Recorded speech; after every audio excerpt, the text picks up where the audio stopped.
Bom, dando seguimento à nossa aula de células imune e reparo tecidual, nessa imagem do curso temporal das células imunes no reparo tecidual, nós podemos ver que os leucócitos, representados aqui com os neutrófilos, macrófagos, linfócitos, mais especificamente seriam esses, os neutrófilos eles têm um aumento em até 1 hora após o exercício, então imediato a atividade do exercício, né?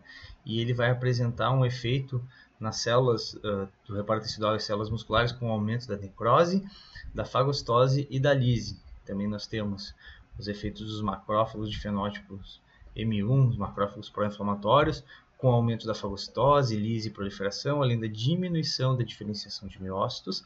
Temos os macrófagos do fenótipo M2, os anti-inflamatórios, que eles vão aumentar a expressão de miogenia e formação de miotubos. E temos também os linfócitos TCD8 e os linfócitos T reguladores, que eles vão aumentar a proliferação e maturação, aumentar a expansão dessas células satélites e diminuir a diferenciação e a fibrose. Bom, como a gente viu anteriormente, os processos, as fases da inflamação são linkadas com as fases da regeneração muscular, né? Então, a primeira fase, onde tem um acúmulo de neutrófilos e macrófagos, ela é dependente da intensidade do exercício. Então, se a gente tem essa fase aqui exacerbada, sendo muito alta, nós vamos ter repercussões nas outras fases da inflamação, nas outras respostas, e também nós vamos ter repercussão na regeneração muscular. Da mesma forma que se a gente tem essa repercussão, ela estando para mais, se tiver para menos também a gente vai ter um impacto na regeneração muscular. Bom, a resposta inflamatória inicial, ela apresenta uma predominância dos neutrófilos e dos macrófagos que nós já falamos, né? Então, os neutrófilos, eles contribuem para essa resposta inicial devido às espécies reativas de oxigênio e à grande capacidade citolítica que eles têm. Quando eles estão exacerbados, eles acabam agravando a lesão e diminuindo a capacidade adaptativa desse remodelamento. Por isso que é importantíssima a ação do macrófago nessa fase. Os macrófagos de fenótipo M1, os macrófagos pró-inflamatórios, eles vão contribuir para a regulação dessa capacidade dos neutrófilos, dessa capacidade de lise dos neutrófilos, né, nas células musculares. E é também na remoção de restos celulares. Então, é importantíssima essa interação fina e bem regulada entre essas células inatas, né, na resposta inflamatória, para impedir o agravo e o aumento da extensão do dano muscular após o exercício. Então, a gente está discutindo, né, a inflamação e o que aconteceria se a gente bloqueasse a inflamação, né, como algumas técnicas da fisioterapia que a gente acaba escutando, ou alguns fármacos que prometem os anti-inflamatórios, né, acabar com a inflamação. Então, se a gente acaba com a inflamação, a gente vai ter uma repercussão também na parte de regeneração e no remodelamento.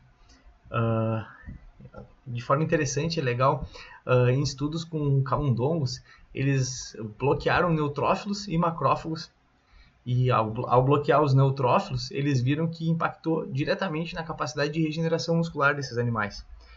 Quando eles bloquearam os macrófagos, aconteceu o mesmo, alterou a capacidade de regeneração a longo prazo.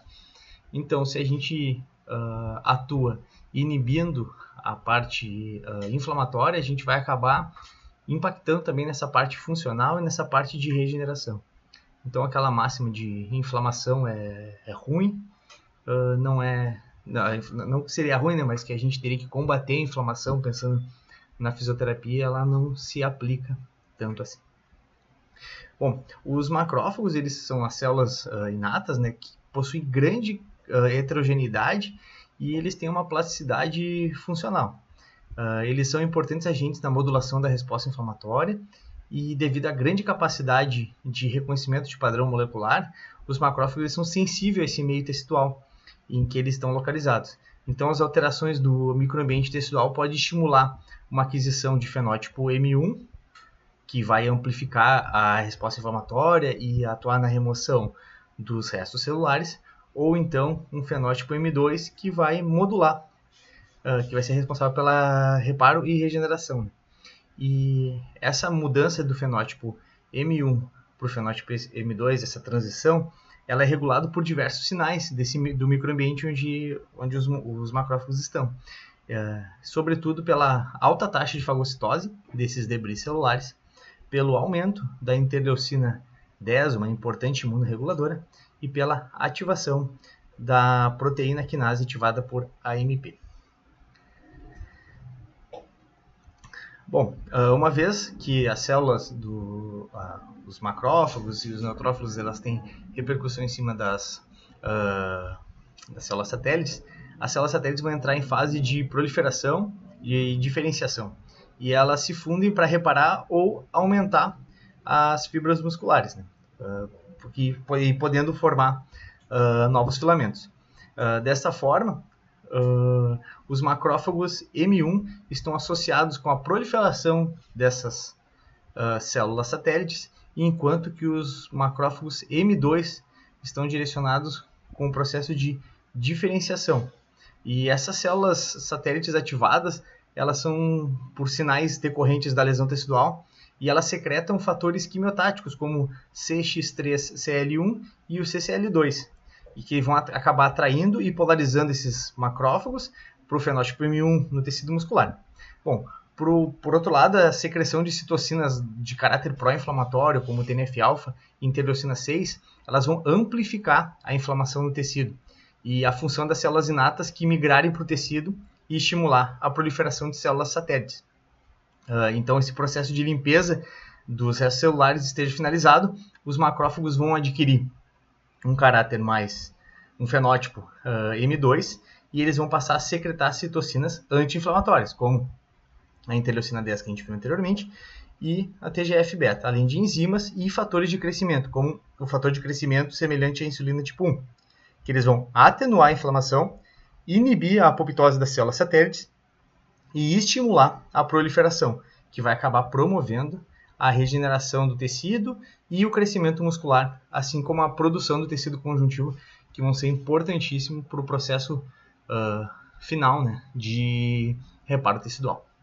Bom, então a indução dessa resposta pró-inflamatória para microlesão muscular deve ser necessária para todas as fases da inflamação e a imunorregulação, que são partes integrantes desse processo de recuperação e interação com células satélites e células musculares maduras. Bom, essas interações entre os leucócitos e o tecido muscular devem ser finamente reguladas de modo a evitar uma inflamação prolongada e o dano tecidual extensivo e consequente fibrose tecidual. Então, em posse desse conhecimento, eu gostaria de propor para vocês uma espécie de tema de casa, né? Já que estamos em período de pandemia, todo tema é tema de casa, né?